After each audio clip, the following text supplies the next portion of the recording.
Nature is way more complex than people realize. The light you're looking at is from a natural source, and it creates a calm, warm, delightful, soothing feel. This is an incandescent light bulb. Less natural, but same idea. It's a burning filament, and it produces a complex spectrum of light that feels good. LEDs are not the same. The light from an LED is a pure, intense beam of a single wavelength of light that is by far the ugliest and worst feeling form of light. This does not occur anywhere in nature, and rather than blending in and becoming part of the space like more traditional forms of lighting, it makes harsh shadows and strange colors. Even if you don't realize it, it's why some spaces feel warm and welcoming and others feel sterile and cold.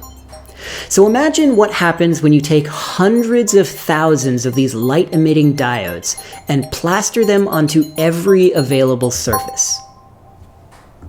I hate this. It's hard to express concisely why I hate them so much, so my criticisms are often brushed off as a hatred of technological progress, or in this context, just as bashing China.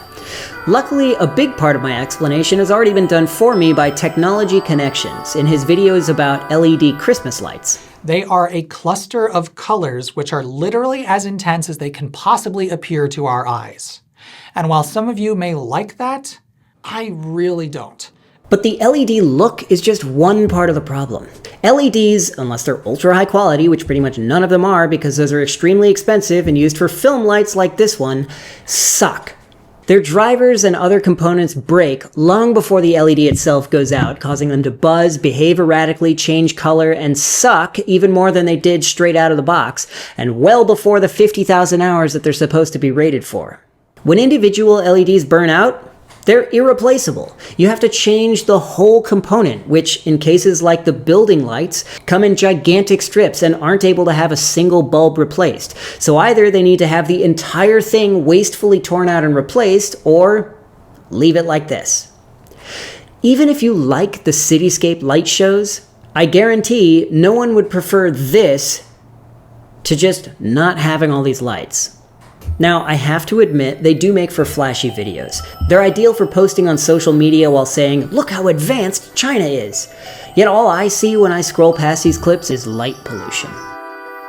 Anyone seeing it for the first time, flying over it, driving past it on the way to your hotel, feels the intended sense of, whoa. But up close and over time, the magic wears off, and the reality of the consequences set in. Instead of walking by this every day, you get this. LEDs specifically have enabled this because of their energy-efficient nature. Keeping this kind of light show running daily with incandescent bulbs would be insane. But this is the epitome of doing something because we can, not because we should. Evidence of this comes in the form of the entirely pointless animations playing on repeat on these buildings. The low-resolution nature means that nothing of real substance can be shown. Some of them play ads, some of them show government slogans. None of them have any real memorable value. And there's a strangely dystopian feel that sets in when a new area is developed and there are high-rises with brand new maximum intensity LEDs, but no people, and the lights just blast on into the silent night. Chinese people are proud. They're proud of the progress that their country has made in an incredibly short period of time. And they should be. But as a result, the pursuit of modernism is taking away from the ancient culture that makes China special. City after city in China is dumping its cultural history in favor of emotionless, awful blue glass skyscrapers plastered with these super ugly LEDs. I post videos on Chinese social media as well, and sometimes I would confuse my audience with jokes that just went over their heads. This would result in comments saying things like, "Foreigners will never understand our 5,000 years of history." I often wanted to respond, "You don't understand your 5,000 years of history." Chinese people in general absolutely adore their culture and history. That history is what interested me in China in the first place. And yet, at the same time, these same people are oblivious to how this trend is wrecking their cities.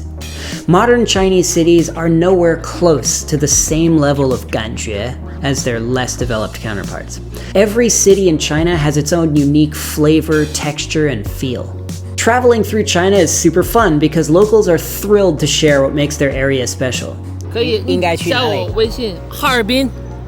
哈尔滨。我们要去哈尔滨。But as these cities continue to shed their local culture and turn their most distinctive traits into museums and tourist attractions, they're rapidly all blending together. This is Xiangyang. This is the future that they're moving toward. You can tell exactly how far along a city is in its development by its quantity of LEDs. And not just on high-rises. Eye-blasting storefronts, indoor lighting, outdoor lighting. The same way old animated shows were amazing, and then were modernized and the spirit died, any chance to add lights is taken. Great for Instagram, bad for eyes. These light fixtures aren't invisible. This is not the kind of thing that will last another 1,000 years for our ancestors to appreciate, the same way that we appreciate structures from 1,000 years ago today. Please stop moving in this direction, China. Stop turning your incredible cities into gamer PCs.